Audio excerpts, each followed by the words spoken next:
I'll probably mm, mm,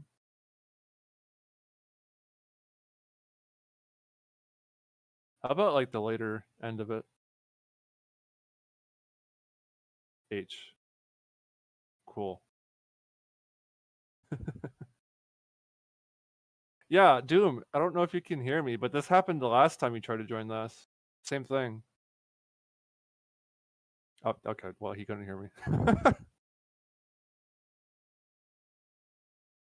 Yeah, you can at least watch on Twitch, yeah. Cool. All right, test 1 2. I think it wasn't going. I think my audio wasn't going through like Oh, that one time. Didn't lose anything though, so good to catch that early.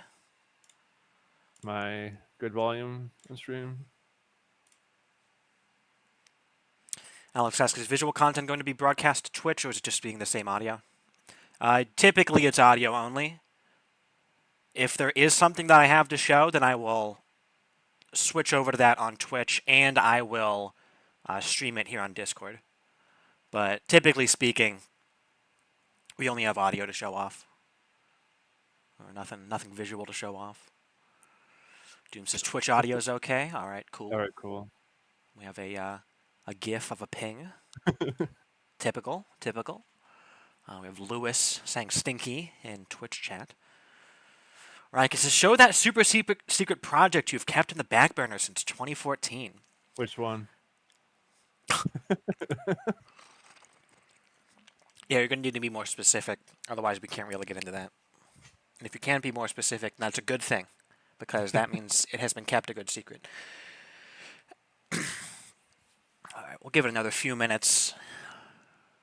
See who else shows up. Oh, wait. I didn't even technically start the event. You're all early. There we go. Now that should ping Okay. people again. At least anyone who said they were interested in it. Like we're all in here, actually. I don't know. I think it said 18 people marked it as interested. Oh, it says 12 for me. 12 currently in the voice chat. Oh. I don't know how events work, man. 18, yeah, you're right. Maximum overping, says Alex.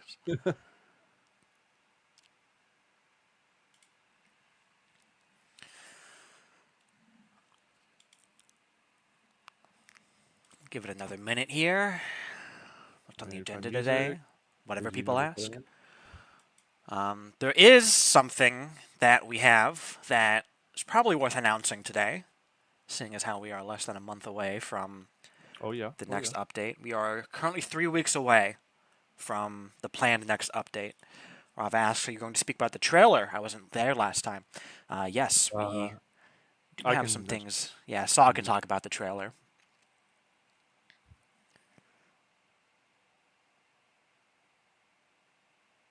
To whoever pinged, be wary. Huh. That's not very healthy for your CPU. No, not at all. Cat screaming. All right. Well, I think we've given people enough time to show up. We can get started here, and if anyone shows up along the way, then they're welcome to be in chat. So, hello, and thank you everyone for coming to our 6th monthly Campfire chat.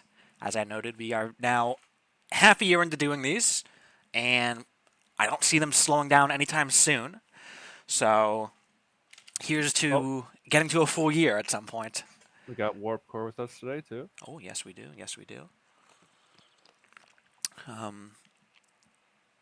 Any point of business we want to get to first before jumping into the submitted questions? I mean, do you want to make that announcement? Yeah. Yeah. Last time Warp said no. No? Really? Yeah. All right, Warp, your mic's unmuted. What do you say now? Your silence is a yes. Okay, cool. All right. Well, I suppose we'll do a bigger ping for this later, like a more proper announcement, probably at the same time that we have the trailer already. But thanks to the efforts of Hector, who is currently deafened, and Quick, and as well as Sog, you've also been in on some of Yeah, I'm this. fiddling a little bit with it. Yeah. As of the next update, in 3 weeks, version 0.10.5, we will also be publishing the game on GOG alongside Steam and GitHub. Woohoo! So, for anyone who uses GOG, you'll be able to get the game there. I imagine you already have the game since you're here, but that will just be another place that people can find the game. What's the game? Asks Steve. I mean, you're in the Discord for it, so check the Discord name. So yeah, this is actually something that somebody opened an issue on GitHub for years ago, back when MZ was still around, and the idea was like, oh, we'll get to it eventually, but there was no real rush to do it. But Hector was like, hey, well, we have this issue here. Like, what's stopping us from doing it now? And I had said, well, my original idea years ago was like maybe for like a 1.0 release we get it out there, but that's probably not coming anytime soon. So it's probably better to do it sooner rather than later. Doom asks GOG. Yes, GOG. That is CD Projekt Red's basically their Steam alternative. The main allure of it is that all games on GOG are DRM free. And we have no DRM on Steam, so there's no issue in putting the game on GOG at the same time. God, yes, says Benny. Will there be any new aliens? With this next update? No. No. Yeah, there's nothing really like super special about this update plan that to coincide with the GOG release. It's more so just like, we were planning the release anyway. Interesting content coming, just not like new content that's absolutely not in the game yet. So, yeah. As in like not. Like, we'll get to it. And this is AVGI merge tomorrow. No. So yeah, you people here are the first to hear that outside of the group of people who are already in on it. As I said, we'll do a ping everyone announcement later with that information, probably at the same time that we have the trailer done. Notably, the trailer that we're looking at had the Steam logo at the very end to show like, hey, the game is on Steam. One of the stipulations of being on GOG is that any marketing material has to also have the GOG label of similar provenance to any other like logos of storefronts that we have. So it needs to be the same size as Steam, which there's plenty of space in that last like frame there to put it. Yeah. So regarding the trailer, it's kind of still in progress. We already have it selected. It'll be announced soon-ish. Probably before the next update, as we're at a volunteer project, it's kind of when people get to it sort of thing still. But yeah, I'll be looking forward to that. Does Hector have anything to say about that? I don't know. Does Hector? He says I can send over GOG's asset pack if you ever need it. I think we already have it, don't we? I mean, what you showed me looked like that. I don't know if there's anything else. Yeah. I got to work on the logos and whatnot. Mm-hmm. All right. With that aside, anything else, or should we just jump straight into the submitted questions? Nothing else big I can really think of right now. Yeah. All right. Well, I guess we can pull them up. First question. Any chance the conversation with Alondo after the low karma version of the Poisonwood Alpha missions could be extended a little or expanded?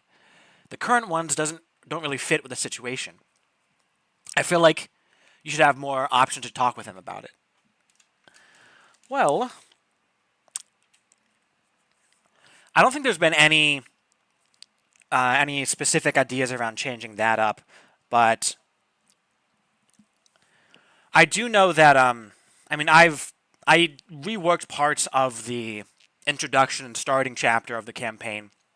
The Poisonwood missions are in the middle chapter, so I just haven't gotten there yet in terms of touching things up.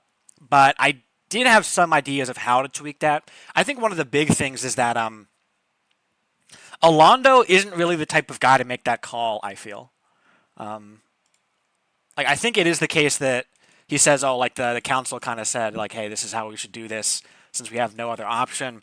but Alondo's the one to tell that to you. I mean, maybe that makes sense, but maybe there should be a bit more conversation with the rest of the team after that happens to be like, hey, this is why we did it, instead of it just being like a single mission thing. Aside from that, nothing really specific that's been in mind there, but if people are interested in that being expanded upon, then that's definitely something I can look at doing. So, any topics or any other ideas beyond that? Or time asks, can we get a Alondo romance scene? Yeah. No.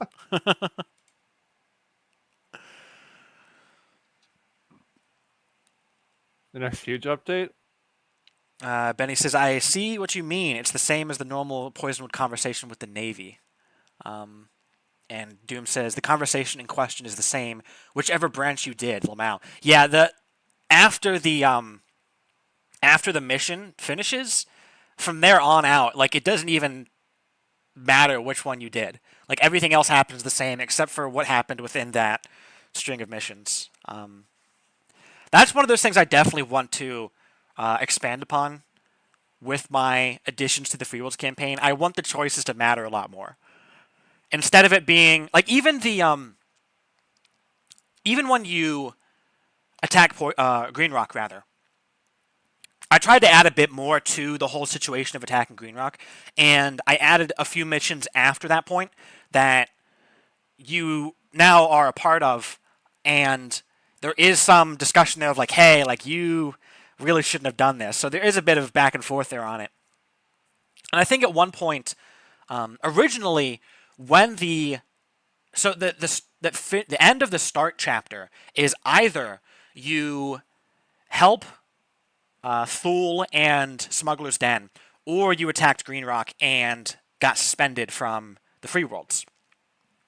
The middle chapter, when you came back, didn't react to whether or not you attacked Green Rock. You just showed back up. It's like, hey, we have some work for you, so can you come help us out with this? The only difference was you didn't get your pay reinstated if you had attacked Green Rock. And I actually opened an issue for this. And I was like, hey, like, what's up with this? Like, you don't get your pay back until you get a raise. You get a pay raise later on, and that, if you had attacked Green Rock, also counts as you getting your pay reinstated, which kind of seemed odd to me, where you get your pay reinstated and you get a raise at the same time. I feel like it would be one or the other. At some point, I did change it so that if you had attacked Green Rock and you come back during the middle chapter, you're told specifically, like, hey, or explicitly rather, hey, you're not getting your pay because we're still suspending your pay, but you need to help us out with this. And then a few missions in, okay, we're going to reinstate your pay. And then a few missions after that is when you get your pay raise.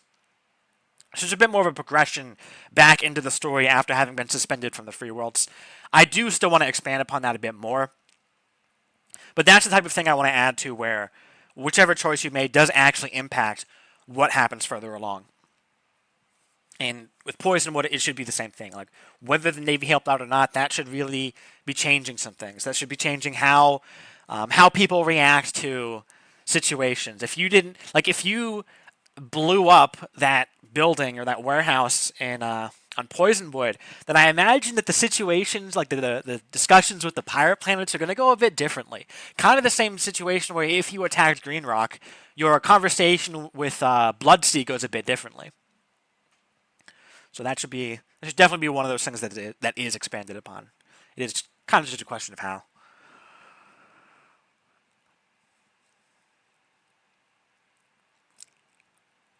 I think we can leave that off there and move on to the next one then. Do you want to grab that one? Because that is definitely a you question. Oh, yeah. Do you have any advice on how to design good-looking ships, specifically on how to come up with good designs that will work well in the game, rather than how to implement them in Blender? So you just mean, like, doesn't matter what platform, or not platform, what program you're using, just how they would fit in an endless sky? Part of that is how you would set it up in the program you're choosing. All of our models are generally done in 3D programs. You can still do them in 2D because some of the older models, like especially when the game first came out, were done straight up in like Inkscape. just from the top down view. Mm-hmm. Like the main things you have to consider is the lighting, and the lighting always comes from the top right at an angle to the bottom left.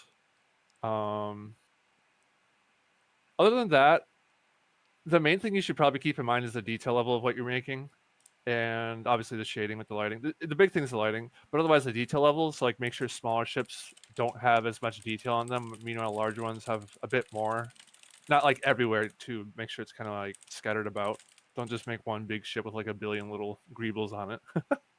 But it really depends on what program you're using, because the style in our game is specific to rendering top down from a 3D program as it is now. So, but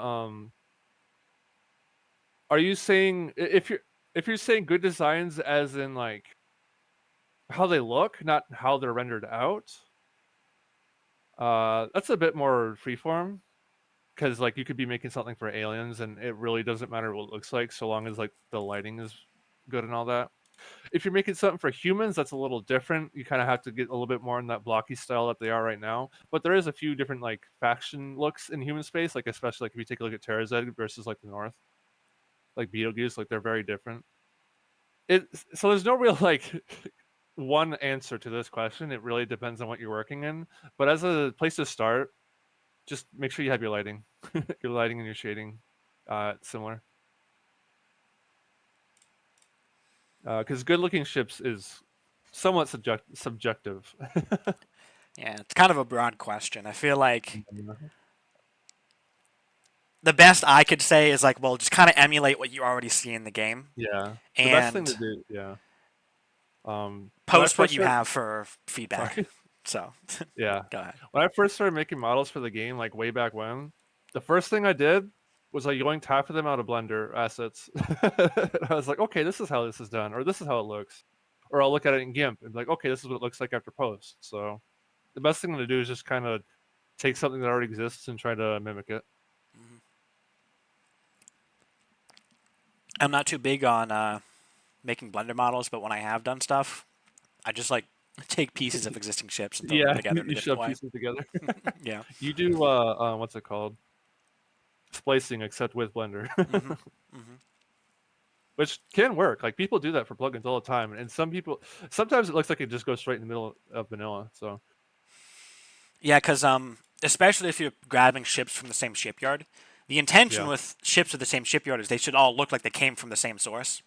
hmm So it can actually be pretty simple to take a bunch of existing models that are all similarly designed yeah, and take pieces out, throw them back together in different ways, and create a ship that doesn't look too bad. It does hmm fit alongside the rest of the ships because, well, you literally took parts from the rest of the ships in that line. yeah. That's the quickest thing to do is like even just use some parts already from existing models. Hmm. Because if you look at there's some consistencies in each like human shipyard, for example. Like if you go to alien stuff, it's a bit more open ended. But with human stuff, like you look at Syndicate, their main thing for their smaller ships is those cargo boxes. Hmm. Um, the bigger ships start to get in a little bit of a different route. It depends on which way you lean towards, but they're still kind of like bulky. It's like you look at the cargo, the container transport and the protector. They're all kind of these like bigger, bulkier ships.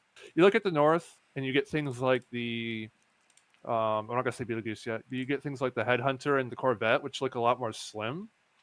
And then if you go to Beetlejuice, okay, so a different shipyard, they're very kind of old and how would you put that? Also industrial, but there's like a kind of a clear look to each shipyard. So if you're trying to make ships that fit certain shipyards in the game, try and look at what already exists. If you're trying to make something completely from scratch to fit alongside what's already in the game, that's a little bit more open-ended.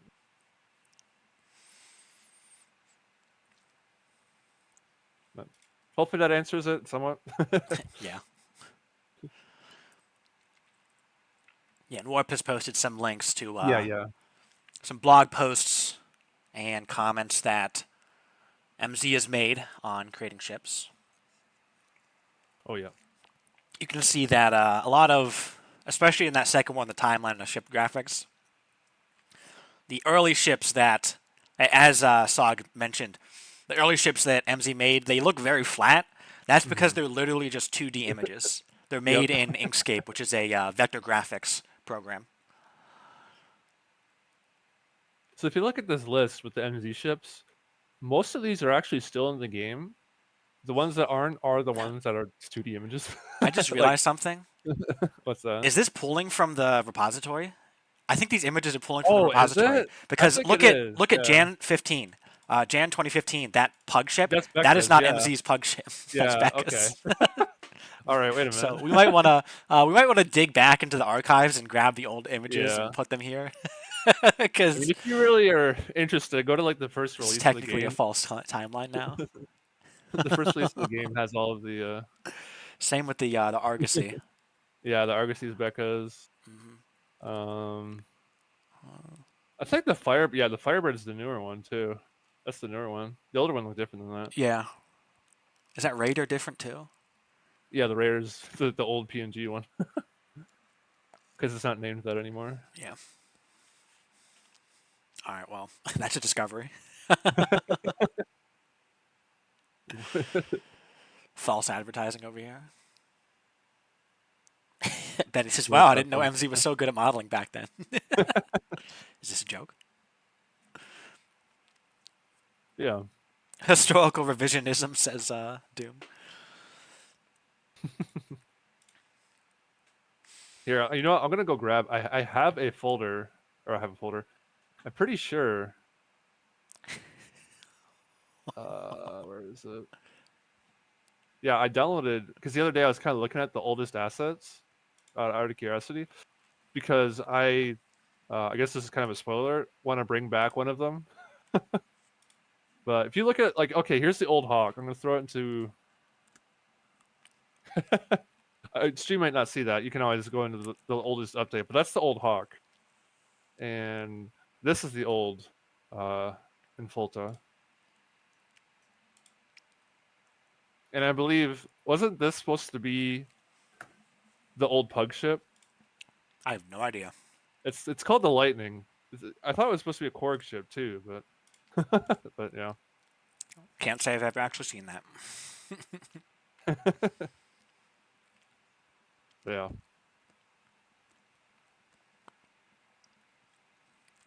Badoo. All right, well, I think we can move on then. Yep. Petition to add the following channels to the Discord server: Korth chat for everything Korth, upcoming chat for discussing future updates to the game, human spoilers for spoilery discussions of human space, new factions for discussing planned new factions, including new alien species, lore discussion for discussing game lore and such, guides with answers to the most common questions, for example, the Bactrian and Emerald Sword chains. So,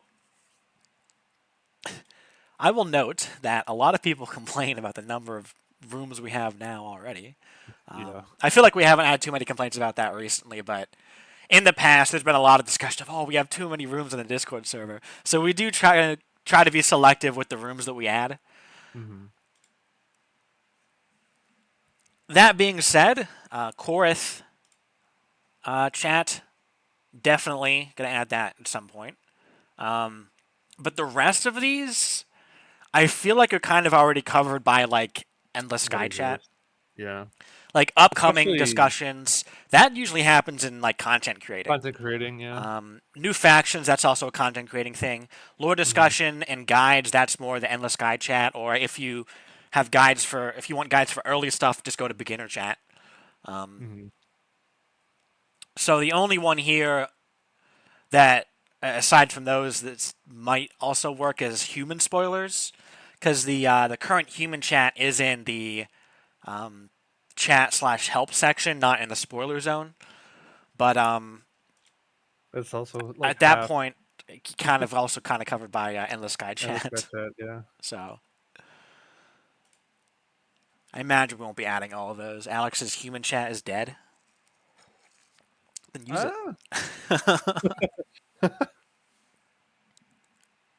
Well, I get what they're saying. It's because a lot of people will start in beginner chat if they're done with human stuff. They either jump straight to free world or Endless Sky Chat. Did you want to remove it? Is that it? Less channels? Less channels. Let's go. Remove it?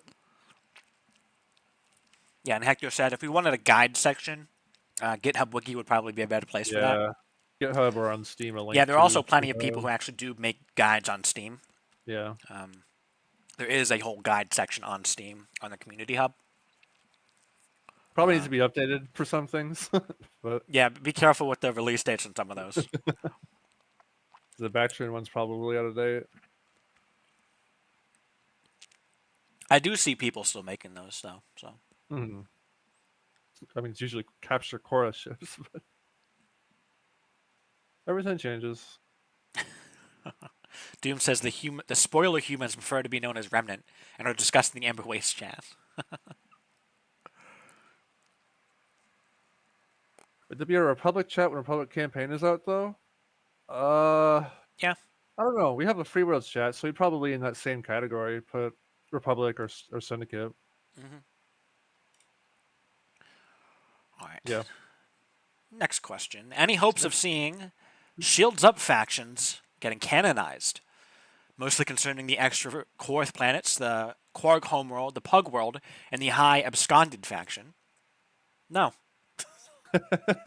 Nope. Nope. Someone's asking in chat what Shields Up is. It's a collection of older plugins that Old. expands the game. Old. Yeah, old. It's a plug-in pack from 2015. So, like, when the game first came out on Steam. Yeah. It was just a mashup of other plugins that were around at the time. Had a lot of stuff. Some development lore. You know that gap between the core systems and the high systems? There's like a bit of a hole there. The reason that hole is there is because Shields Up had systems there. And MZ didn't want to conflict with any plugins, any big plugins that were out at the time. So, the High Absconded faction that this question mentioned, those the systems for those for that faction was located in that little hole. So, just a interesting note. But yeah, probably not getting those in the base game at all at any point. Alex asks, wait, where is the hole again? If you... Between It's between the core Cestor region or systems and the high systems. There's a bit of a hole there where there's no systems. Because there was like 5 or so systems that were a part of Shields Up. Isn't that also where I think another plugin had stuff there? I forget what it was though. But... Nothing else that I recall, but I wouldn't be surprised. Yeah. Didn't Eternals have systems there? No, Eternals is north of the Korth. Oh, okay. Yeah. But no, that's a pretty old plugin. So even if there was stuff in there that we might add, it probably would be way out of date with where the game is going now, and or we've already thought of it. So I will say, someone did note that at a certain point I adopted Shields Up because the original guy who made it, I'm forgetting his name, but he was on the Discord server for a good while. He kind of lost interest in it. So, but I was still interested in making plugins at the time. So he handed it over to me. And I did start to patch things up and try and make them a bit more vanilla presentable. Maybe this was a sin, but the whole reason the plugin was called Shields Up is because initially the only thing it did was increase the shield regeneration rate on all shield generators in the game. And I think I removed that, so the game doesn't, the plugin doesn't even contain its namesake anymore. But yeah, I did try and patch things up to make them a bit more vanilla presentable. At this point, though, I've actually been taking some of the ideas that I worked on in Shields Up and slowly been adding things to the base game. Not in the exact same way, not like copy-pasting factions, but, like, for example, one of the factions had steering that was bigger than their thrusters. So if you look at any faction in the game, Their thrusters are always bigger than their steering, except for the Bunradia, relatively recently added, and that was an idea that I pulled from Shields Up. Some other ideas that I have in mind are thrusters that have inbuilt afterburners. I think someone might have done that for their plugin that they're planning on getting added to vanilla, or their alien faction that they're planning on getting added to vanilla. But that was an idea that I had that I would like to see at some point. Alex's built-in afterburner sounds really cool. But yeah, so I think that Shields Up should stay as it is, as a plugin. But the ideas from it can definitely reach into vanilla at some point.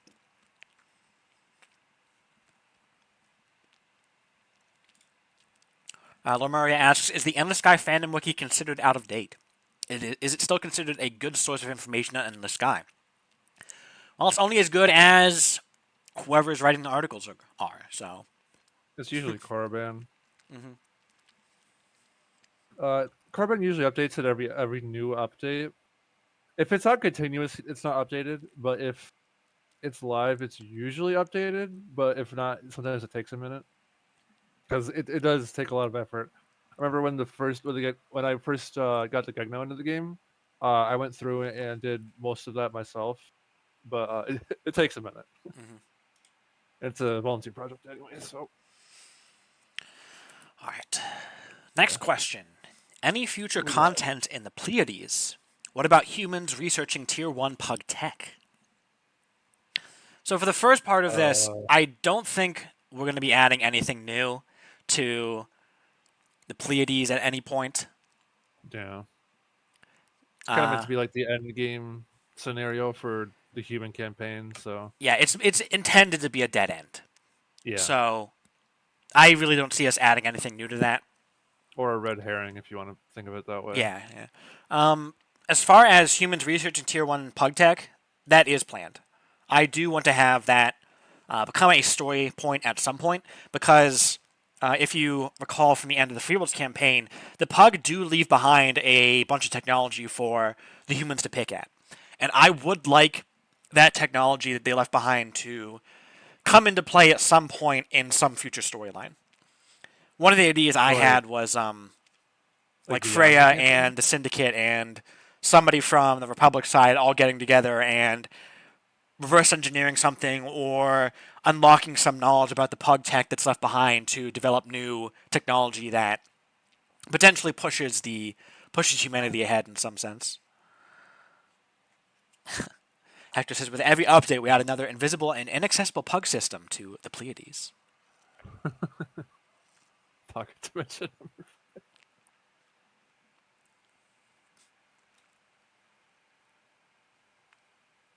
That sounds interesting, though. Well, I'm assuming it'd be like an after out of the campaign sort of bit. Yeah. My plan was like because the Coalition campaign does use the ends of the free world sometimes. My original plan was something after the Wander campaign would probably unlock it, but that's still in the works. So yeah, that'll be a little bit of ways out. What is the okay? Next question is: what is the average income of workers in different regions? In Endless Sky, no idea. Don't know, don't care. Question after that, which I'll answer. Will there be any Gegno or Bunrodia content in the next update? Gegno content is kind of on the fence. I did back in May open a pull request for the next mission series in the Gegno storyline. I actually wrapped up quite a bit of it recently in the last couple days, so it really depends on how much eyes it gets before the release later this month. I think it's doable, but it's not like a guaranteed sort of thing. So yeah, there's currently higher priority stuff than new Gegno content, namely the pirate content stuff and some of the mining changes. I would like to get to those first before the Gegno. As far as Bunradia content, nothing for this next update. But and then potentially question. the major update after that, which actually, Yeah. the very next question asks, what's Yeah. on the where on the hypothetical roadmap would a Bunnerdia content update fit in? Is it planned for 2024? I would like to get some new content for them this year. I don't know how much though. Probably nothing super major, but I would like to get at least something in because I don't want them to be like have been added and then sit around for forever with nothing new added on top of them. Yeah. I'm thinking a few shorter mission strings, probably for 0.10.7, but we'll see where that goes. Mm-hmm. All right, up next, A bunch of alternate history timeline the clips. first of many. There are 6. So somebody posted these alternate history timelines of Endless Sky. Said And somebody in chat. it's like, hey, what if this happened instead of that? Lewis says, I wonder who made it. Oh, that was from earlier. Okay. I was about to accuse Lewis of making this. I will say that the submission box is not intended for your fan fiction. Yeah. These are for questions for the developers. Development. About the development of the game. We'll look at a few of these to humor you, but I don't think we'll get to all 6 of them because these are rather lengthy. Yeah, there's 6 of them. Yeah. All right. First one. The year is 3014. In spite of their parents' best efforts, First Slash grew up to be a total loser. Instead of spending money on a spaceship and becoming a powerful captain whose legacy would be matched by few, they spent it all in a casino. Broke. First Slash would spend the remaining lifespan in... Oh, come on, it's not. In obscurity and crime, a total loser marauding around New Boston. Now what happens to the rest of the galaxy? Who wins the Free World Republic conflict? How would the Wanderer U-High conflict start, and how would it end? Would the Remnant ever reconcile with the Drat guarding Nenia? How would the Coalition Civil War develop? So... that's cheating. That's a couple questions in one question for starters. Yeah. Answering generally to all of these questions, the idea behind how we develop the story of the game is that the player is not some... God. not some, all-powerful being that single-handedly shapes the outcome of the galaxy. The Free World Republic conflict would probably go very much the same. I imagine not too much would change in regards to how that turns out. As far as the Wanderer and Unfettered High conflict stuff, you ask how it would start. Technically, it starts before you even get there. Yeah. A lot of the start of the Unfettered and Wanderer stuff really doesn't need you. Then you kind of help things along in terms of getting the Wanderers... maybe not even that. The Wanderers kind of get battle ready on their own. Sure, they have some contact with the normal high, and because of that, they're kind of helped out a bit in the normal high being able to kind of distract the unfettered high to an extent. But for the most part, that would really happen the same. I think the only major differences would be once you get into the core systems, how some of that would unfurl, because you wouldn't, for example, be able to get the Quark involved, because you're the one who gets the Quark involved to kind of help back up the Wanderers.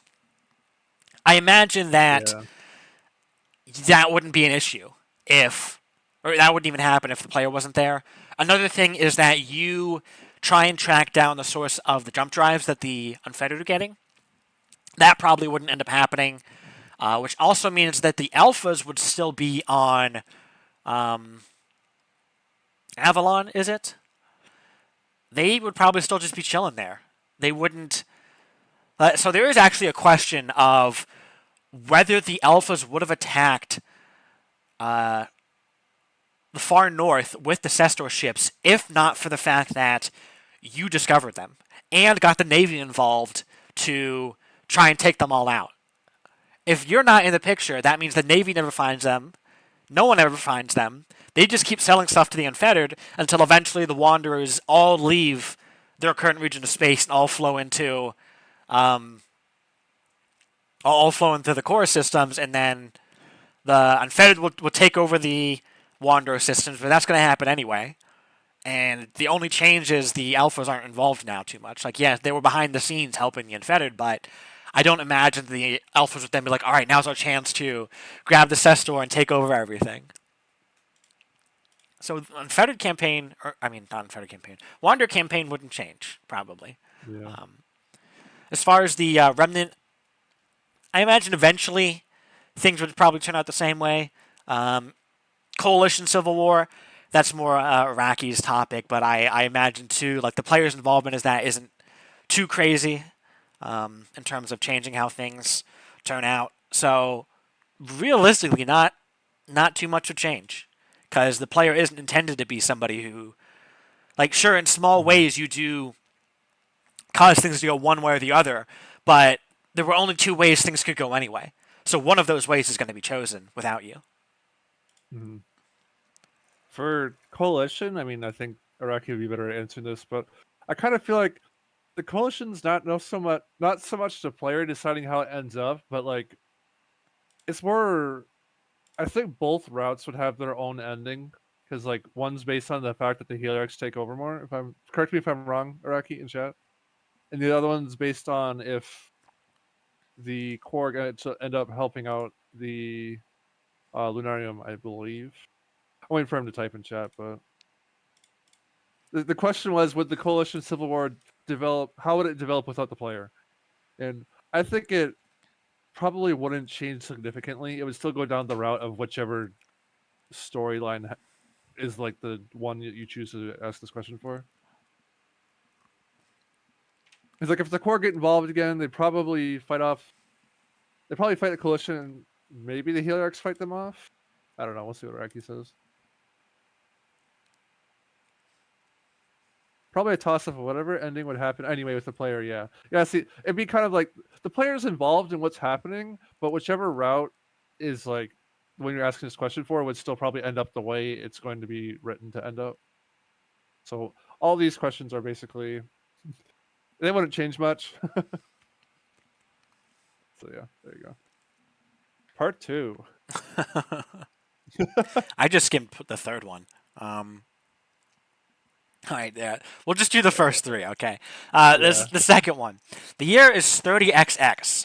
As hyperlinks around Deneb become inexplicably inoperable, the human leaders of the Republic, the Syndicate, and the Southern Freeworld's secessionists meet on Earth to discuss the future. After all, the zones of control seem to be growing, and Earth, humanity's home, is sure to be next. There is no way humans, with their wimpy Tier 1 ships, can match the Pug's might. Humans are already hard-pressed against a potential high conflict, are they? How could they ever beat the Pug, who use jump drive technologies, seemingly magical weapons, and nigh invincible, as it seems with high shield regeneration rate, ships? No, fighting such a conflict would be pointless. It is better to bide time, learn the Pug's magic, and grow, instead of fighting a doomed war. Reason saves lives and species, not honor. The next day, using one of humanity's 7 jump drives, Captain First Last accompanies the President of the Galactic Republic, the CEO of the Syndicate, and the Chancellor of the Alliance of Free Worlds to Deneb, where the 3 human states would officially surrender to the Pug. What's next? As the Pug discovers that humanity is considerably more spineless than they believed. I don't think they'd care. Yeah. To be honest. So, be like, all right. The whole reason the Pug invade in the first place is so that they can get the human governments to cooperate with one another. If the mere act of invading and taking over nearby systems was enough without them needing to fight, then the Pug would probably be fine with that. They'd be like, all right, cool. We're done here. Bye. Yeah. They probably like Do it leave with again. some threat of like, if you ever act up again, we're coming back, just to keep things in Yeah. line, so like things don't immediately go back to fighting after the pug leave. But that wouldn't actually be too different than what it is now. Yeah. Come on, get better questions. Speaking of that, the next one, I'm just gonna skip to the point. What would happen if every species that is currently separated from one another, they all had their systems linked to one another? So any group or any aliens could go to any other region of space just by using a hyperdrive. What would happen then? The Probably Korg chaos. becomes Uber police. Yeah. The Korg would get upset. Yeah. Probably. Probably. Probably chaos because. Yeah. So. Yeah. At the first, there would be a lot of chaos. But I don't know if, at least with the factions that are in the game right now, like what would happen. I imagine the Bonardia would just shoot anyone that shows up. Yeah.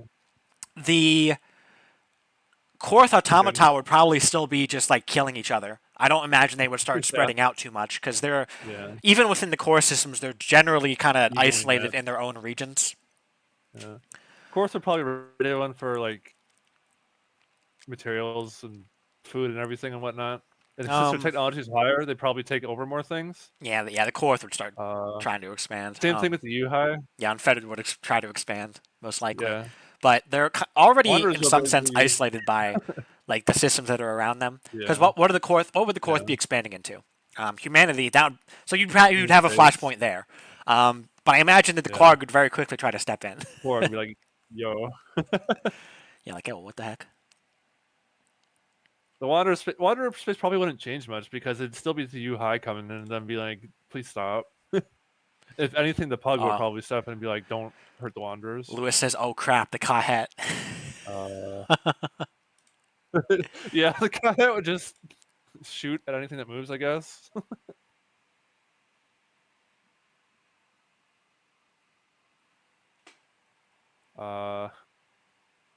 Remnant would probably be like, the secret's out. Oh no, bro. I don't... Everyone take your They'd be cyanide stuck pills. between the Cowhead and the Korth even more so. Yeah. Yeah. All right. This next one. Yeah. What if the Cestor surrendered? Is that what this is?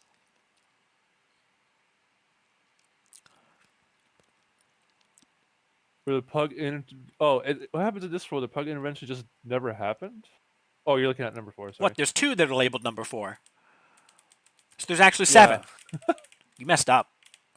Whoever this is, you messed up. Okay, the first number 4 is saying, what if the surviving Cestor Korith, instead of hiding out in their bunker and being killed by the Alphas, made themselves known to the Wanderers? Well, I imagine that they wouldn't just continue fighting. Like, if they're like, hey, we're coming out now, I don't know, like, we don't even have what happens after this. Like, the Wander campaign isn't even finished. There's kind of a... Yeah. Like, what would happen here? I mean, you wouldn't have the invasion of human space from the Cestor and the Alphas. Because if the Cestor make themselves known, then that'd probably prevent the Alphas from taking them out and taking over all the ships.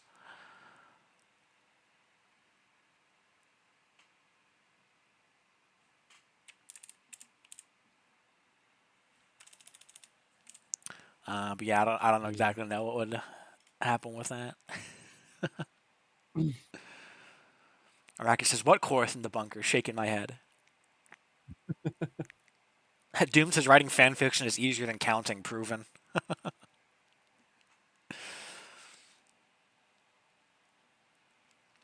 Delver asks, it's mentioned that Wanderers aren't from this galaxy. Is that lore going to be expanded upon?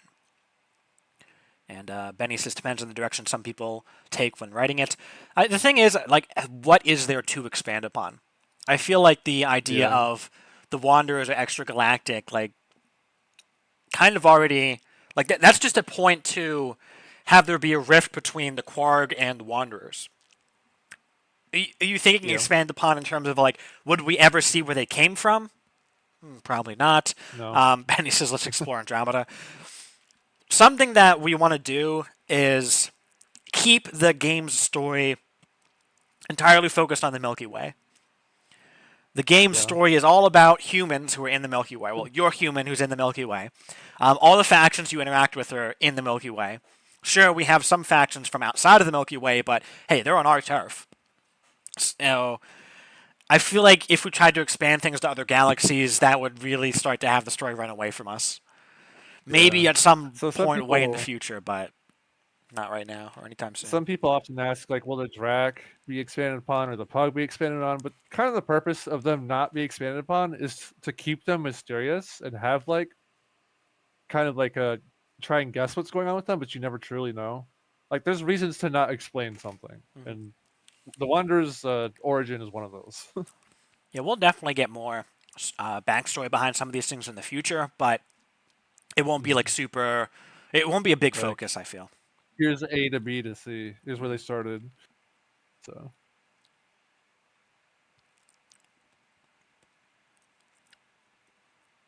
I mean, I guess we could blast through these other ones. This one says what would happen if the free was free to attack humanity anyway, and the Pug weren't there. Chaos, nukes, everything, all that happens. One after that. I don't know. I feel like you skipped. Weapons of the Universe for the Healer. Oh, did I? Oh, all right, no, you didn't. You good? Okay. One after that. Weapons of the Universe for the Healer Coalition uplifted humanity.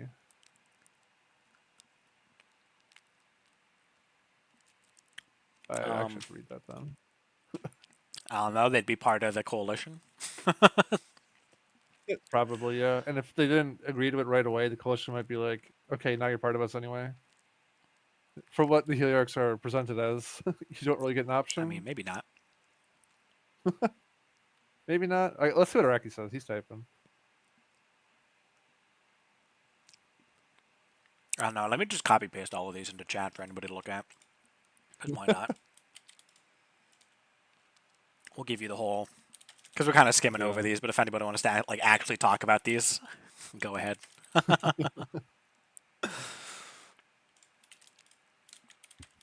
And I'll renumber them for you, so we don't get confused. So this one is actually 5. Don't type yet. Don't hit enter yet. You'll get banned. Oh, this one's long. Jeez.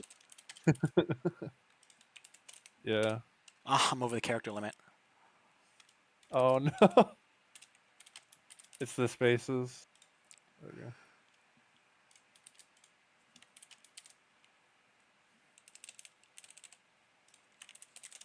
There you go. That's all of them. Alex is derpy spamming, shaking my head.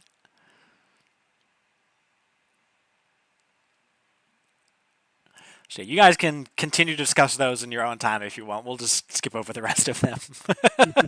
Yeah.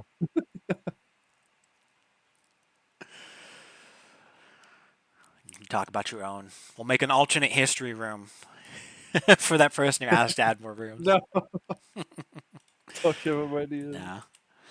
All right, let's find ones that actually are good questions. I want to write story or I want to write music for your game. Is that possible? Somebody asked. I think this is the same person who DM'd me the other day. If it is, hello. Welcome to Endless Sky. This is a completely volunteer project. I believe the person who DM'd me was like, hey, can I join the team? There's no real like formal team.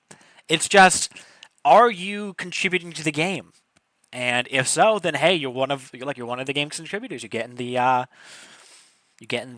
credits. We like you if you make good stuff, you know. We don't like have a list of this is the team who can do stuff. So if you want to write music for the game, then just go ahead and do it. Put stuff together, share it, post it in Content Creating or Endless Sky, and see what people say.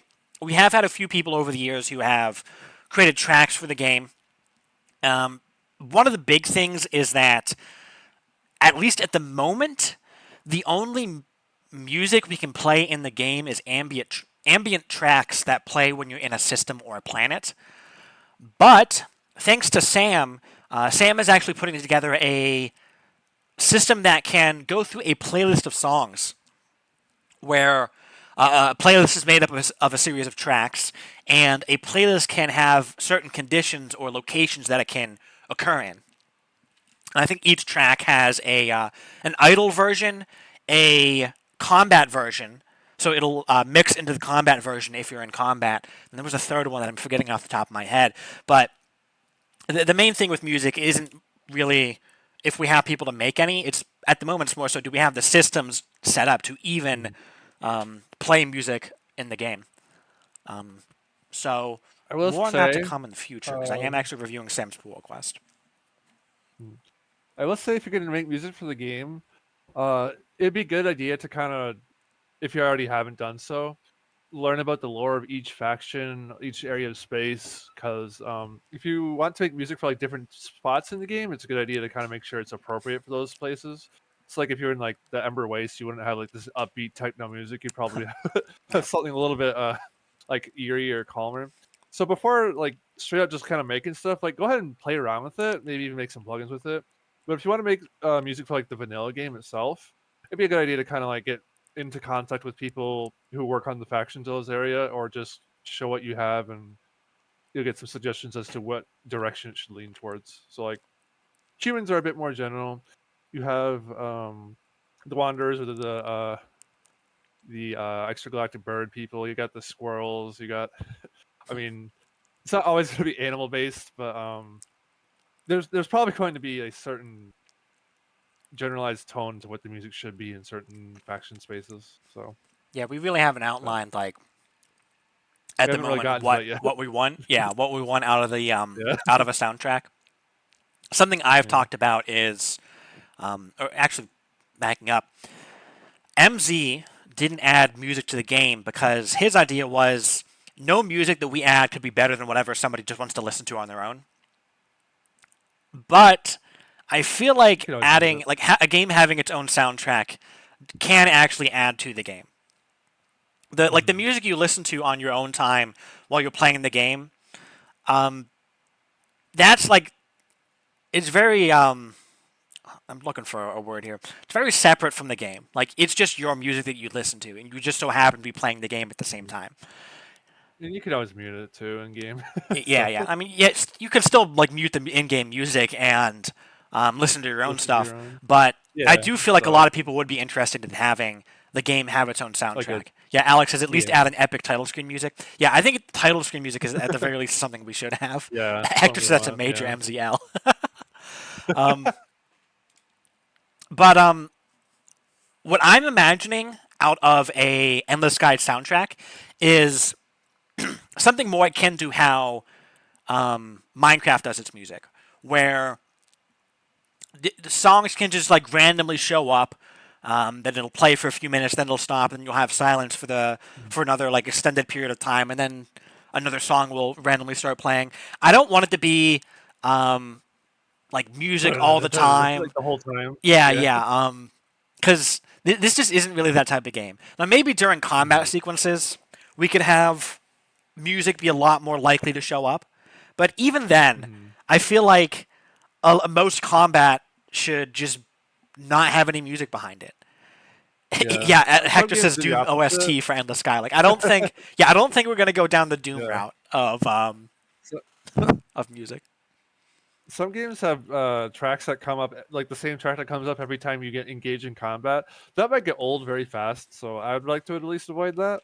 Hmm. Um, but kind of what you're saying with like Minecraft. Another example on the other end of the spectrum is if you ever played Elite Dangerous, it also is just a big open space game, and it's very quiet. And sometimes music kind of comes in as you're doing you're flying across the system without doing much. So Hmm. just a lot more subtlety than it would be like grandiose, if that makes sense for the game. Doom says 1812 As Overture, like but a with fun rocket hits or heavy rocket hits instead of cannons. Oh no. Something I would like to Yeah. see added though is not so much like talking about having the music be a bit more ambient. I would like ambient sounds on a lot of the planets. So Yeah. we do have ambient sounds on stations. Mm. Where like you'll hear, it kind of sounds like an industrial, um, like factory or something. I would like more stuff like that. I want Mhm. like if I land on a I did sparsely that. populated farming planet, then I want to hear like the sound of the wind. Or if I land on a bit like an urban planet, it's the sound of like indistinct chatter and like footsteps and whatnot. There's this one game that this one Flash game that I played called Alona Shooter, and between it's like a wave defense game. Between days when you're like inside the walls of the castle, it was just an ambient soundtrack playing. It sounds like a bustling like medieval street. You hear like people talking to each other and the like horses walking by, pulling carriages, something like that. I Mhm. thought of actually grabbing the sound, like that sound from Alona Shooter and adding it to a few planets, but it is so like it is not as high quality as I remember it when I looked it back up. It's very like Yeah, I mean, low quality sound. So if somebody could get a higher quality sound to that, then that'd be cool. But stuff like that is what we I'd can like do to that see on right now. planets. We Hmm? can do that right now, actually. Yeah, I've yeah, already we done it. can't do that right now. It's just that no one has gone through the effort to find those sounds. Yeah, it'd be kind of like a polished sort of thing, or on the side sort of thing. Hmm. But yeah, that'd be Alex cool. says Like you even land on a even wander Escape world and hear an Velocity. obvious human making a sound like caw caw caw caw. Even Escape Velocity did it. They'd have like birds chirping or Hmm. heavy winds or like crickets or something like that. So maybe neat. Hmm. Um, All right. Next question is any updates on the Republic campaign? Uh, Nope. Not yet. We're still kind of working through some other content. I know those who are working on the Republic campaign. Uh, I'm not quite sure,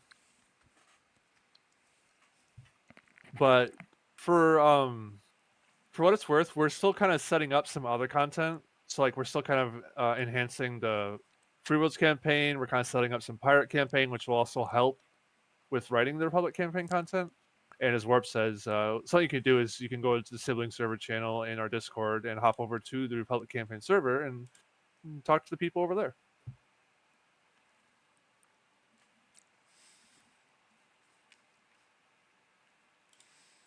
All right. Next question: which engines do you use? Wanderer engines and high engines. Kahit engines. This guy's wild. Azure says Avgi engines. These Kahit engines because they look pretty. I Arrakis don't says care how Coalition good they are. engines. Hector says Unreal. Okay, True. I was thinking about that. Lemuria Yeah, says Godot. Yeah. Type says yeah. Remnant. My favorite coming. Roadrunner says Yeah. Human Atomics. Warp says vanilla answers only, please. Warp is a Unity lover, apparently. Huh. Crony uses your And I, mom.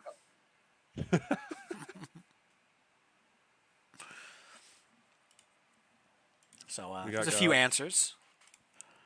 I hope whoever asked that is happy. In your opinion, Ooh, great what's the question. greatest strength and weakness of the game? That's an What part of interesting it? one. Development or end game? I'm thinking like the game Two very itself. different things. Yeah, yeah. Okay. Um, I think the game's greatest strength is probably in its story. Um, Hmm. there's a lot of very well put together story content that you can spend hours and hours and hours just like playing through all this stuff. As far as weaknesses, um, combat. Mm, I feel like combat can definitely be made yeah, needs a to be lot more balanced a bit. dynamic. Combat is very one note.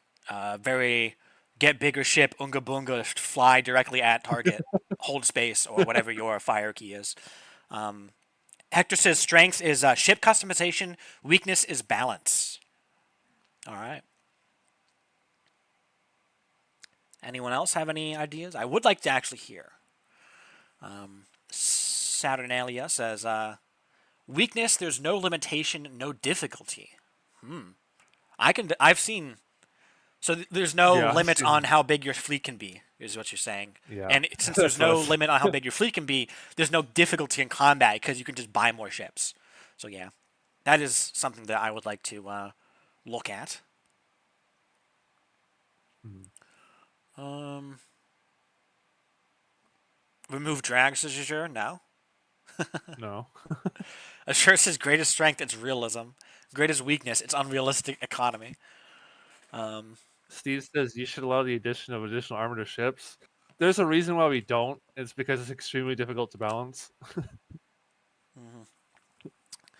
Alex says Um, strength is world building. Weakness is leading into various story threads without needing outside assistance. I think there are ways we can improve upon that, but at the same time, um, this is my F the fans moment. I feel like people give up too easily looking for stuff. Like, they spend half an hour looking for something and they can't find it, then they're like, hey guys, how do I do such and such? Like, I feel like a lot of this game you can get more enjoyment out of the game if you just find things on your own. Now, granted, there definitely are places we can expand, like we can improve upon, rather. For example, I feel like the game could still make it a lot clearer that you should be going to the spaceport for certain things, and there are definitely sections of certain stories that can be made a lot more coherent, make it a lot clearer what you should be doing next, or that you are in a waiting period, because that's another thing. People will hit waiting periods where you're supposed to wait like 40 days in game before getting the next set of missions, and they'll immediately go and be like, "Hey, like this, I don't have any missions anymore. What do I do?" It's like, "Oh, well, you're supposed to be waiting for the next section." But I I don't want it to be like too easy to find stuff though. One thing that or that has been brought up before is the idea of like quest markers. Like, oh, you go here to unlock a new quest. Like, this isn't an RPG. We're not gonna put like yeah. floating exclamation points above everybody's head, like all the NPCs' heads, to tell you if they have a mission.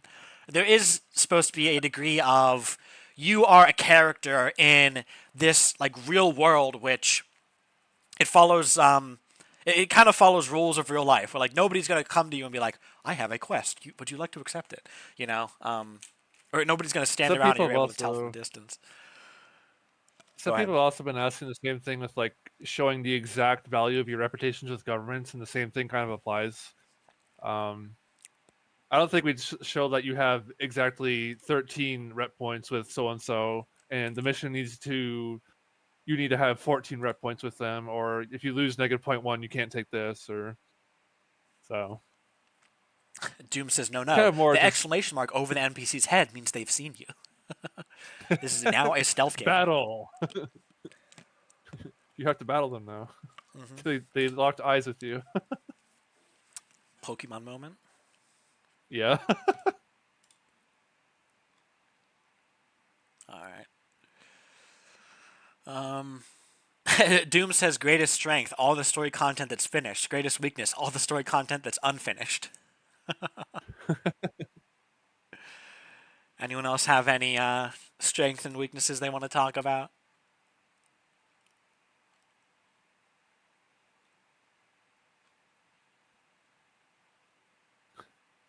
Weakness is capturing. That's still something we're looking at balancing, anyways. Rice says weakness, no dateable NPCs. Make a plugin.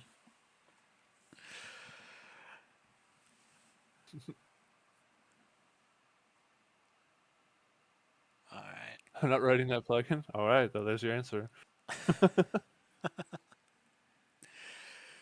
Crony says need more people streaming it. True.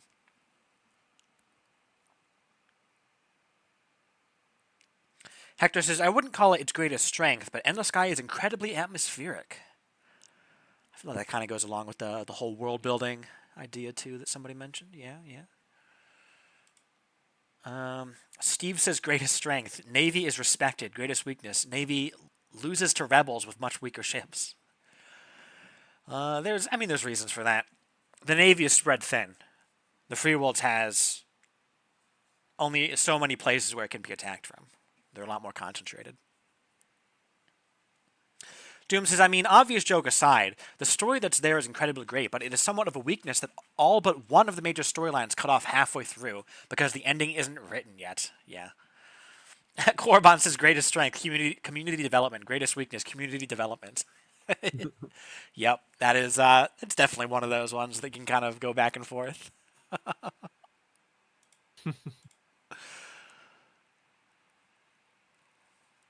Delver says, strength, the OMG moment when you stumble upon a new unexpected alien faction. I remember that. I remember that. I remember finding the wormhole to the Hive for the first time. Dude, I was up the wall, dude. What else?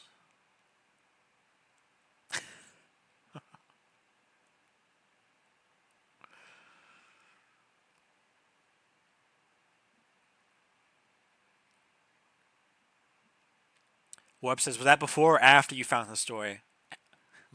Before. It was before I found the Free World story, because I started the Free World story with 3 shield beetles.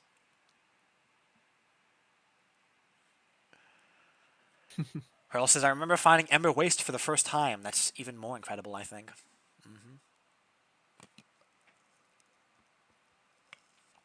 Roadrunner says, the greatest strength is that if you want to see something in the game, you're able to make it for yourself. That's how I got into Endless Sky development. Yeah. If you guys ever Pretty good. want to see something be done, then do it yourself. That's one way to get it in. Steve says, strength, finding the Wanderer's weakness, realizing you haven't done the Free Worlds campaign first, so you can only get part 1 done.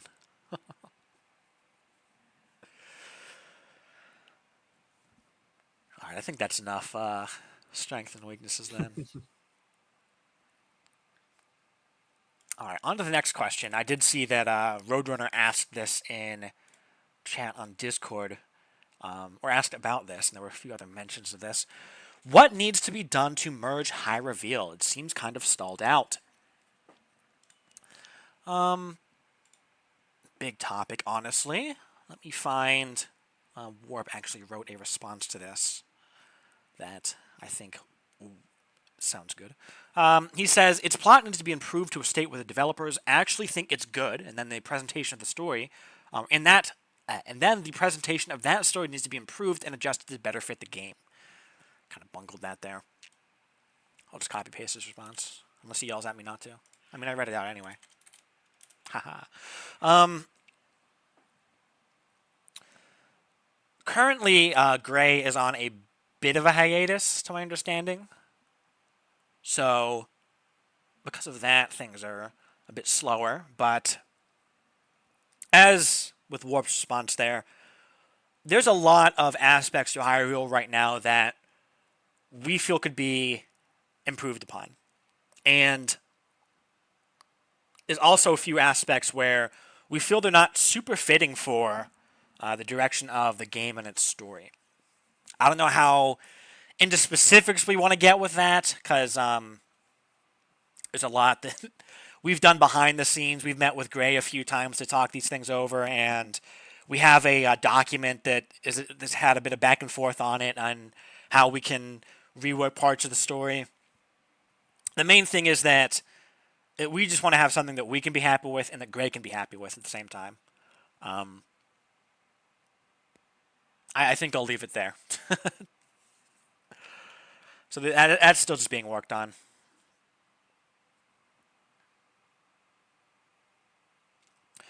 Doom asks, High Reveal is a campaign rather than a side campaign, isn't it? We don't want it to be as big as the main campaign, that's for sure. But with how things are planned out right now, it would be a necessary part of the story. So you would need to go through High Reveal before you can get deeper into the Wanderer stuff, for example. Doom says, lax branching was my main concern with it. I mean, in the interest of having it be a smaller campaign, at least for now, we don't want branching, or at least super heavy branching. Gray does have ideas for adding branches to it, but I think what we're most likely going to do is have a main branch first, and then add alternative branches later.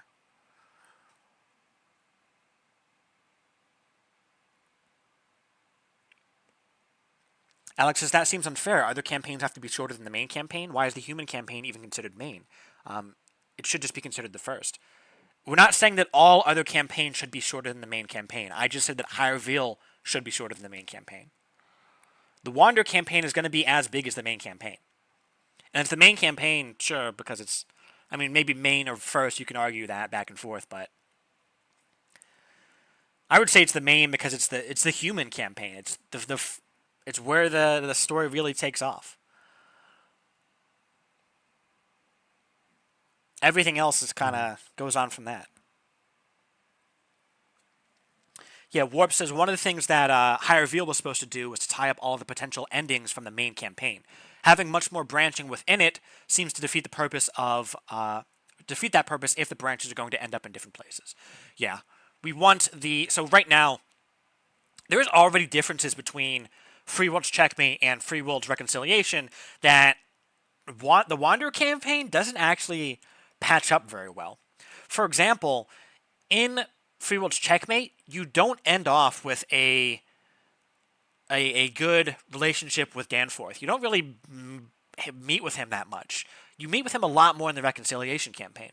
But then in the Wanderer campaign, it kind of assumes that you're on good terms with Danforth to the point where he's willing to help you out in the way that he does. So potentially you could look at High Reveal as being intended to be a shared epilogue between all of the human main campaigns. Because it's intended to follow very closely on the heels of the main campaign and kind of deal with the aftermath of things and wrap some story points up that need wrapped up in order to assist in the creation of the Wander campaign.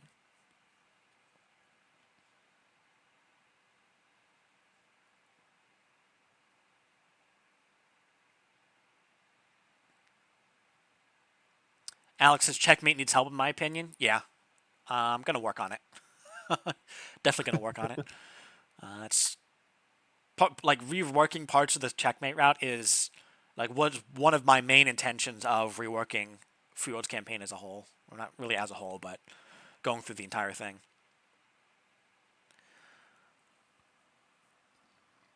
Lemuria asks, so High Reveal is where you make it all up to Danforth if you did Checkmate. Maybe not make everything up, but at least be on good enough terms with him that the Wander campaign stuff makes sense. Benny says, Wander campaign is more messy than High Reveal in my opinion, and both need work. Yeah.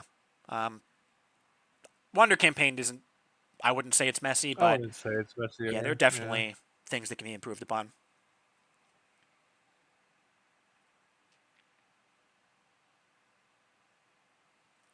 Azure says, if you want to fix Danforth stuff, just edit Checkmate. Okay, now what about Syndicate campaign?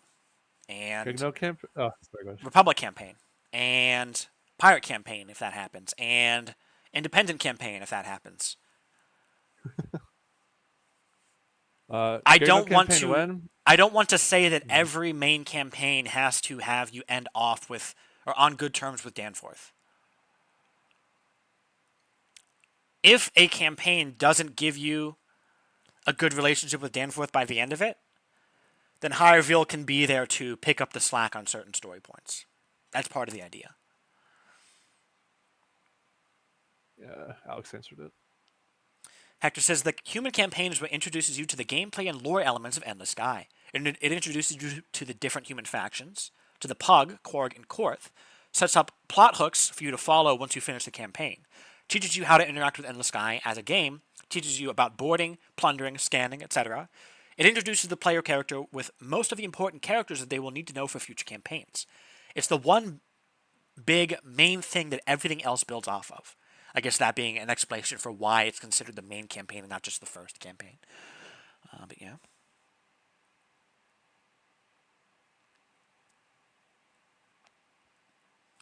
Let me see.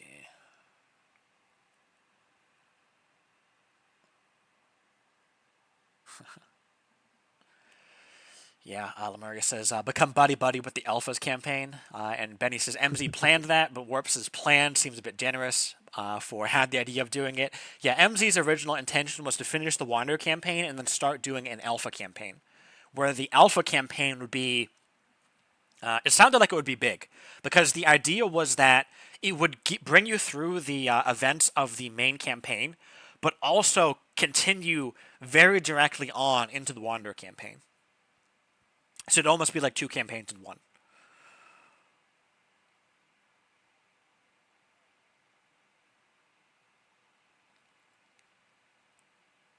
Alex says, "What if you just don't have a Danforth after checkmate? Have a syndicate business leader or Free Worlds Council member stand in for him or something. Then every future campaign needs to deal with that."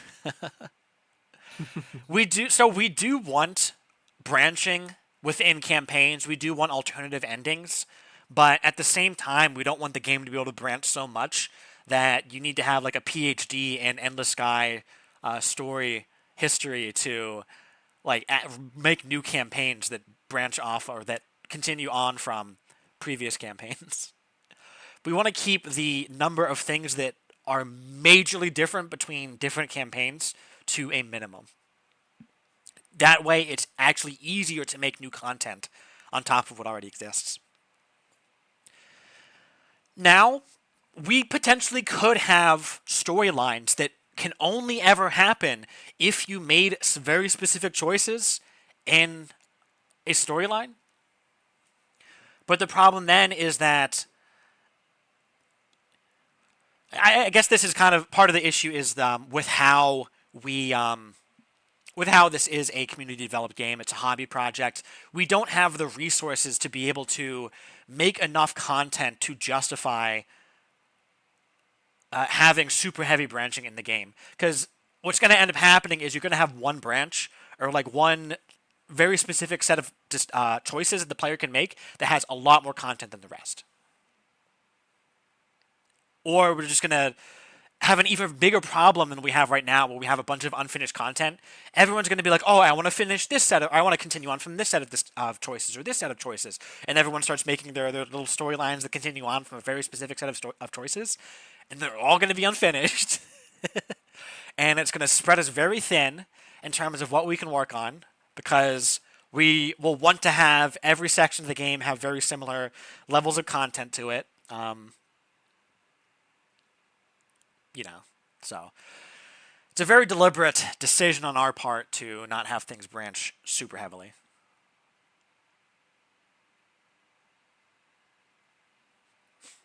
Doom says Danforth's importance in the Wander campaign mostly comes down to the fact that he leads the Navy base on Farpoint. Does that actually require you to know him well on a personal level? Depends. I feel like if we wanted to make it so that it doesn't matter what your relationship with Danforth was, then the Wander campaign needs to tweak a bit. But I don't know how much we want to stay on this topic. Mm.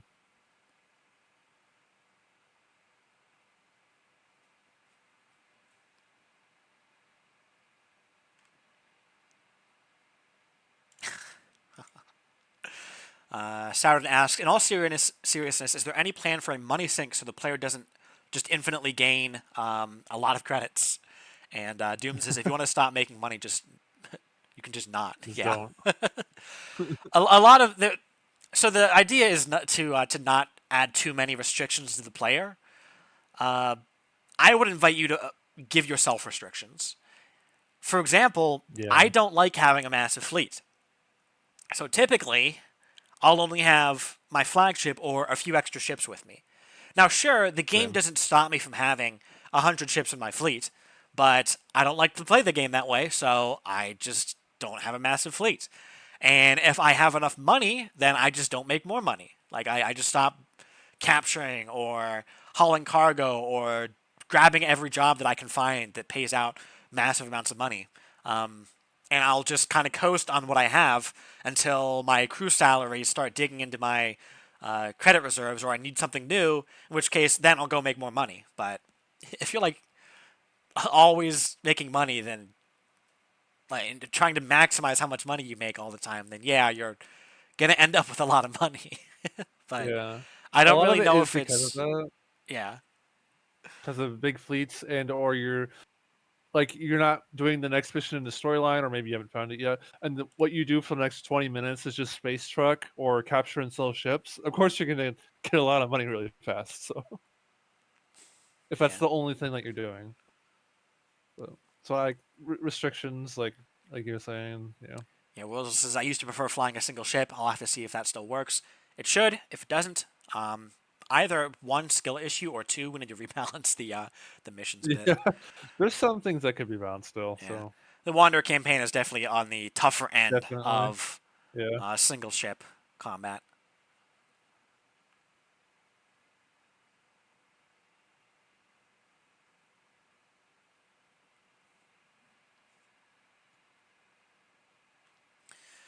All right.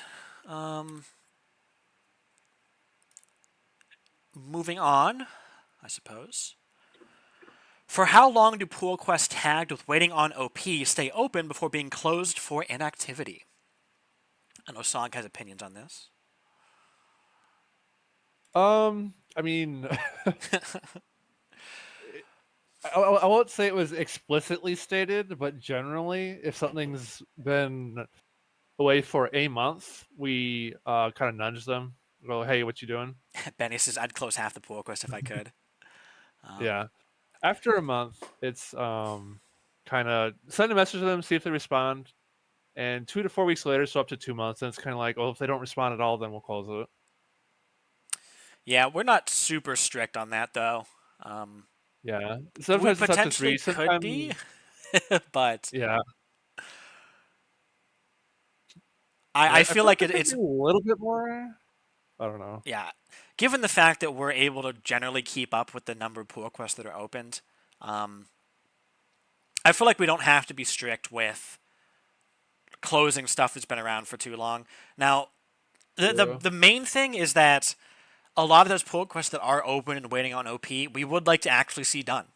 So, at Yeah. least for me, I don't want to close stuff that I actually want to see finished. Typically speaking, if something's been open for a super long time and it's waiting on OP, I'll just finish the pull quest myself. Like that pull quest, instead of closing and opening a new one, I'll just finish that specific pull quest by directly committing to it and then merge it when it's all finished. So, I mean, if there's any, I imagine that now that it's a new year, we probably could go through all the pull quests that are open and see, say, should we close any of these? Sure says, I want to see Derpy write the campaign. Oh, which one?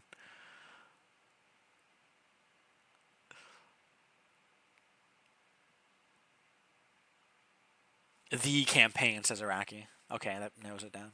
I'll work on it. Lemuria asks, has there been any internal discussion in the core rooms for my pull quests? I don't know. Not that I know of. Oh, we have another alternate history question. I'll just post this one too. And I think I know who this is from. What if Freya Winters was never born? What would the alt history look like? I don't know. That's for you guys to discuss. Yeah. All right. Well, that's the end of the submitted questions. Yeah. At this point, we just kind of answer questions you guys throw around in the chat room, or Yeah. Any final questions anyone has? Anything we want to expand upon from what we talked about today? Or should we just wrap it up here? Drac when at devs? Asked Iraqi. Now. Types is always and Lemuria's evil forever. redemption arc. I'm responding to the Freya Winter's not born question.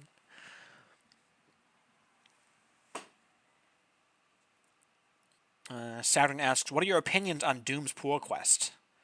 You referring specifically to the mass rebalancing? I need to test it.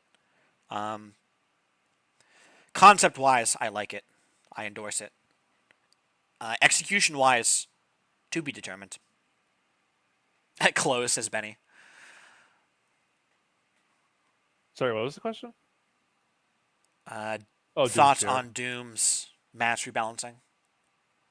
I haven't played it since he changed it again, but when I first played it, it was, I'm not gonna say an improvement, but it was in a better direction than things were. Also known as an improvement. Hold on, wait. It was leading towards somewhere that looks like it'd have a good result, but still needs changes.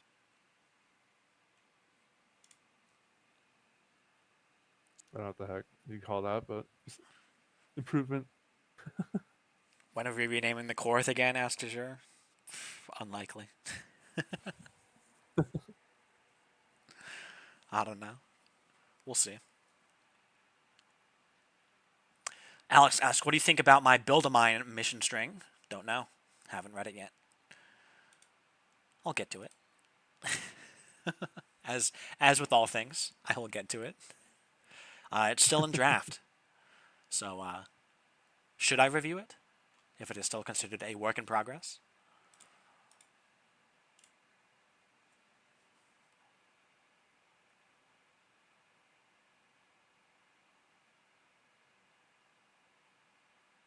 As Horace says, guys, the display name system exists. Just make a plugin and do it yourself for renaming the Korth ships. I mean, you could. Benny asks, when can reviewers speak in voice chat? When you stop asking.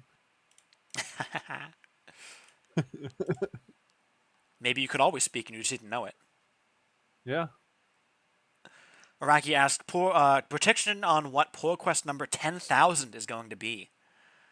I don't know. Don't link no derpies because he's gonna try and get that in. I know it. Perhaps. Time says you can speak, you just cannot be heard. A complaint about game balance, says Wurzel.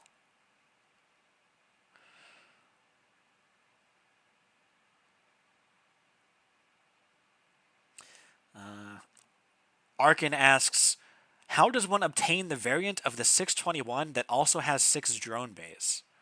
I was not aware that existed. I think it's an automata variant before we nerf the bay amount. What? It used to have a lot more bays. Like it was implied that it had 2 fighters in each bay, not 1. And we said that was a lot. Okay. Yeah. Doom asks, when will my router be fixed so I can actually bloody work, or so that actually bloody works in Campfire VC? I don't know. Talk to your service provider. Carrier Kestrel, question mark, says Hector. Oh, thanks for reminding me. I still need to work on that. I can do it like a stream or something where I finish it up.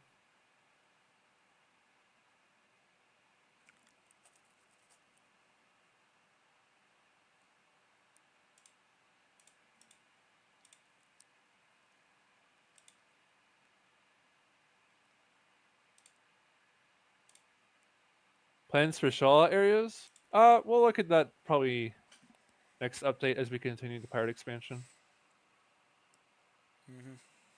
Doom, it'll be PR'd when it's ready. We already talked about the trailer at the beginning. Yeah, Hector, you were deafened at the start. I don't know what you're talking about. What you're going to talk about the trailer as well? Yeah. What the heck, man? Don't deafen yourself during the stream, and you'll know. You'll hear everything.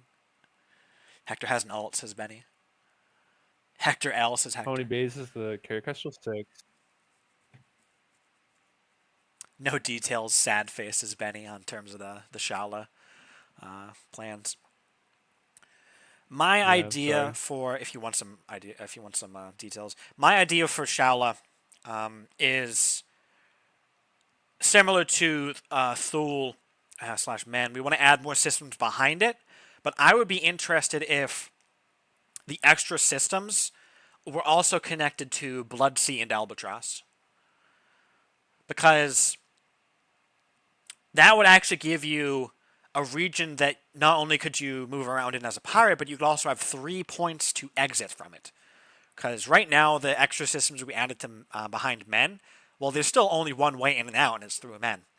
I would like to see regions of pirate systems where you actually have more options to come and go. And there's Have you also an seen uninhabited system all the the way to the 10-5 main? right by or right under Tarazed. I think it could connect there too. So a lot more of an expansive region, I'm imagining. But nothing super like lore heavy like the Sea Core. It would most Wrong. likely just be like scattered pirate outposts and like barely inhabitable or barely habitable planets and whatnot that pirates just kind of hang out on. So the main population centers would still be those systems right at the front.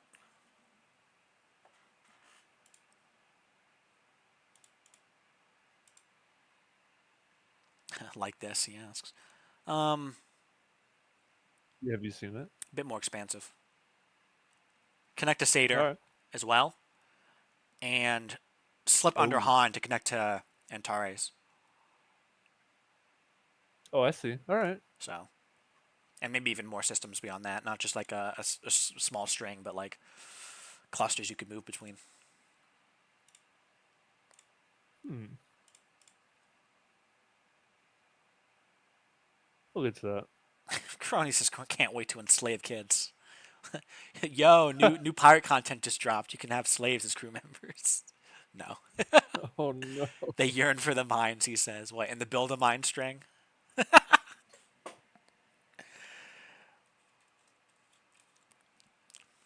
Some of you guys are off the wall.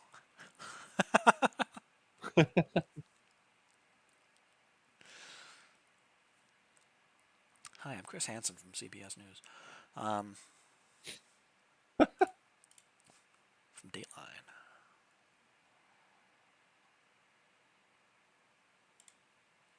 Stop right there. Anything else we want to talk about? Clone yourself for free ethical labor, says Rex. I don't know Azure about says, that one. next update focus.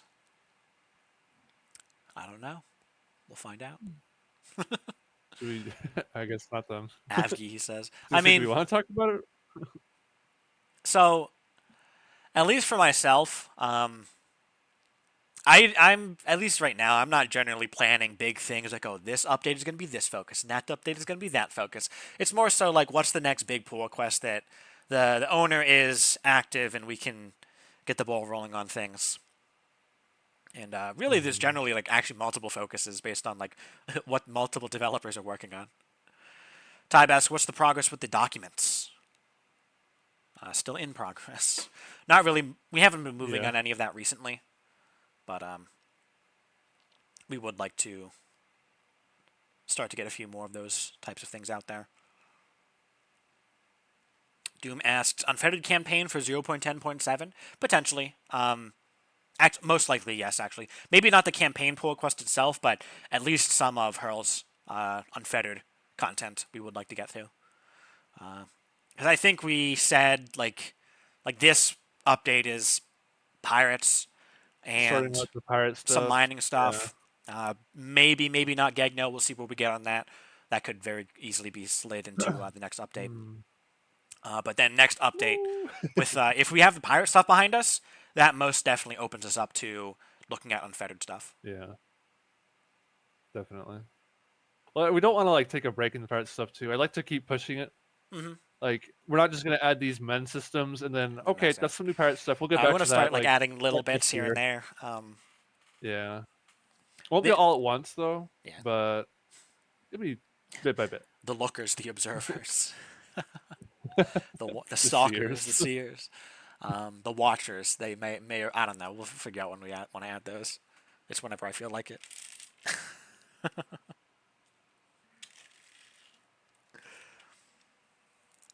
The restraining order, says Alex. The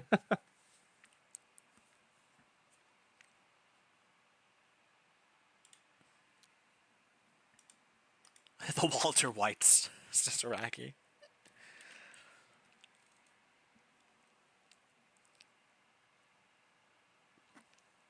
Doom asks, are the watches waiting on the resolved Quark balancing? So there's a baseline for tier 3. No. That's not really on my mind. The amount of ship and outfit content that I plan for the watchers to have is very minimal. Therefore, if the core get massively expanded upon at some point in the future and get entirely rebalanced to have a new tier 3 baseline, the Watcher should be very easy to tweak.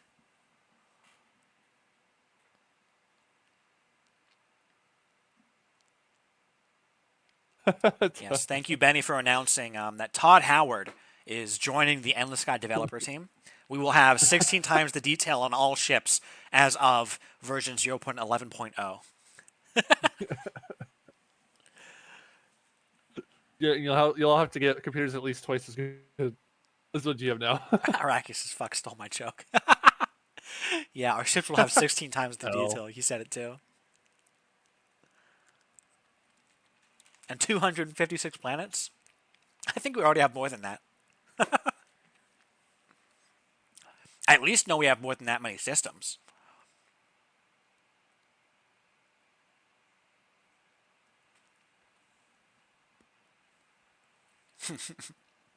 Doom says, see that star? You can go there. I mean, What's that, a Bungie reference? I feel like they said that in some of their early marketing material for Destiny. You see that mountain? You can it's an go there. Elite Dangerous You can never thing. fucking go there. It's like people do that in Elite Dangerous all the time. It's because there's a billion stars. Sure You can says, go wasn't there. that No Man's Sky? I don't know. It was probably something. Like one Oh, it's developer Skyrim? said it, Okay. and then it turned out not to be true, and now it's a meme for every game. Speaking of memes, for Bungie, my favorite Bungie memes lately have been over delivery and we're not that type of company. If you've been following the S show that has been Bungie at the moment, Benny says Rip Marathon. Yeah, I don't know what's up with that.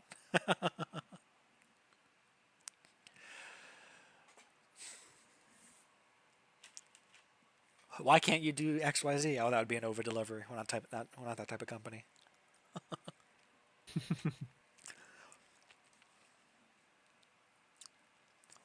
Benny says, I love Marathon, but I don't know what is happening with it at the moment.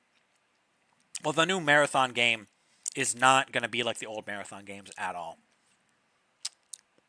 It's going to be a battle royale, basically. An extraction shooter, rather.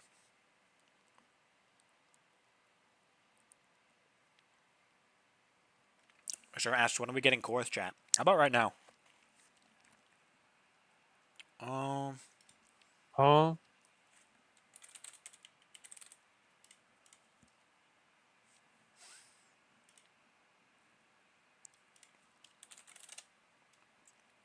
ha, beat you.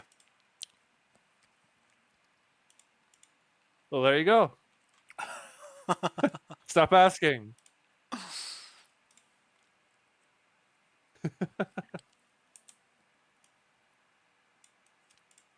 Can you like put it above Alien Yeah, I'll Chat? move it. Right there, right below Emberwaste chat.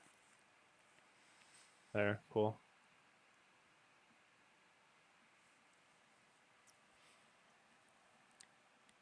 This means that the next time you bother us something that you want, it's gonna be twice like, Araki less says likely. he's in a suggestible mood. Quick, get your demands in. Change the name of Darkstone to Solo. No.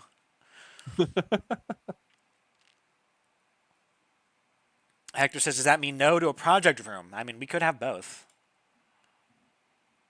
Yeah. We technically have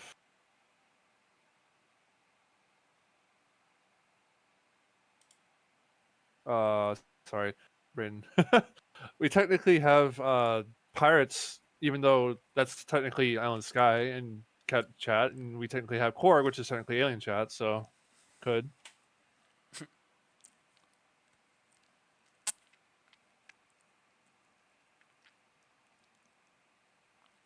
Archer says Unfettered could use a project room.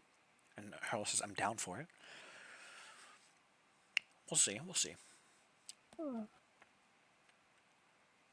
Saturn says, add more drag Those ships. are always no. Plug in time.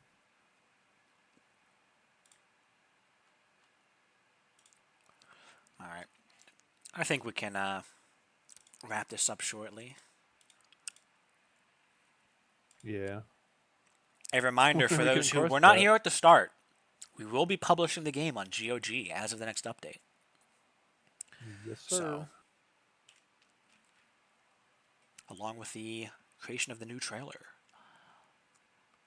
Which you will see. Mm-hmm.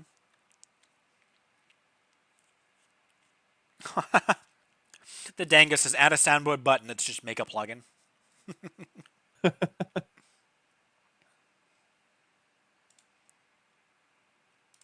Wait, hold on. I can do that for my stream for a reward. Derpy, say make a plugin. Make a plugin. There we go. Tybe asks, does GOG have a stable, unstable release system? Yes, it will. You can have multiple branches on GOG just like you can on Steam. But it says, so now can reviewers speak in Campfire VC? I gave you guys the perms a while ago, so if you can't figure it out, that's on you. Dang. You should be able to speak now. All of them are going, huh? What? Just no one checked.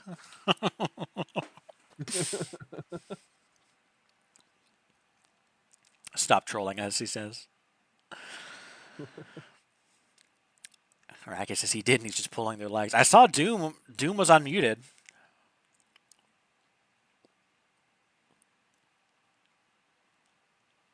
Still can't connect, though.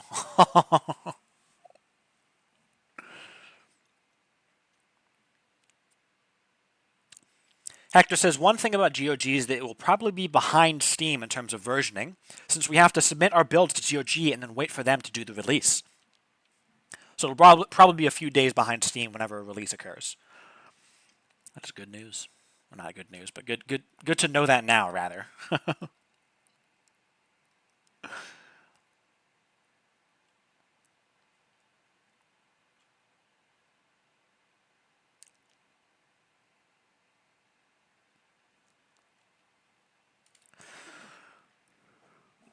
Thank you, JP.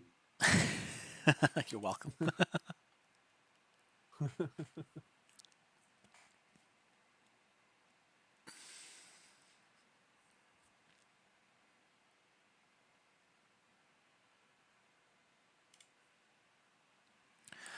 Musa says, idea, a bot that creates a new chat every time a new issue is created. No. Also GOG Pog. Yep.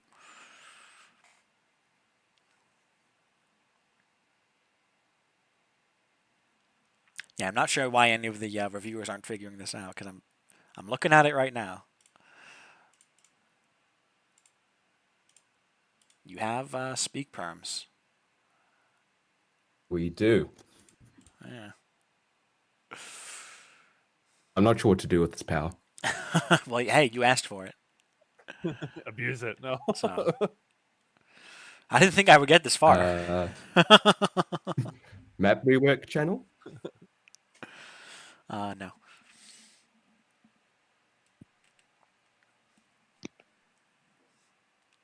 Is Doom going to actually connect for once? Oh! I hear something. Yeah, when's the course channel?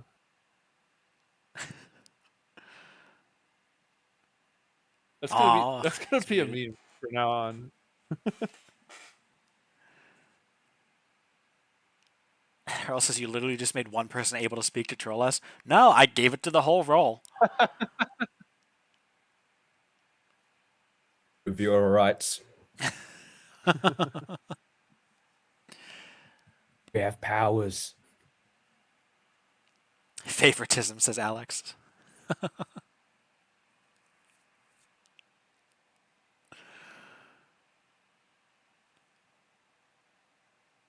The best type of tism, says Boof. Oh no. Oh, there's Hurl. Have any comments on the Unfettered and their goals for galactic domination?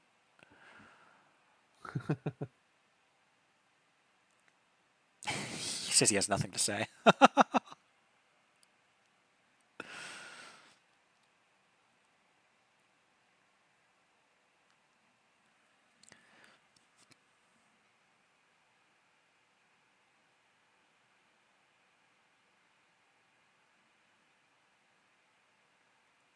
Well, if you guys have nothing to say, then I think we can just wrap this up.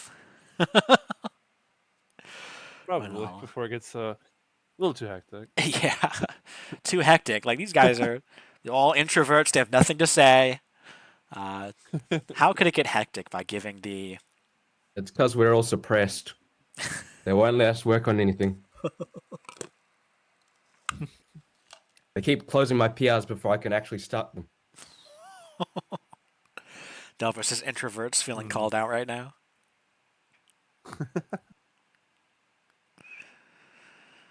Everyone wants to speak, but none of them have anything to say, says Warp. It's like that, oh, geez, what's that meme? Like the group of people in the crowd, and the guy asks a question, everyone raises their hand, he asks like a clarification, and everyone puts their hand down. It's like, hey, who wants such and such? Who wants to actually do it? No one wants to do it. Who wants speaking permissions? Everyone raises their hand. Who wants to actually speak? Everyone puts their hands down. What is that icon on? Why is Azure server muted?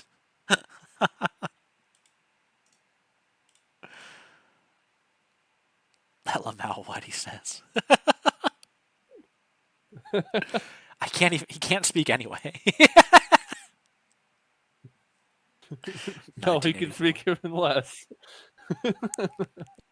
Double gagged.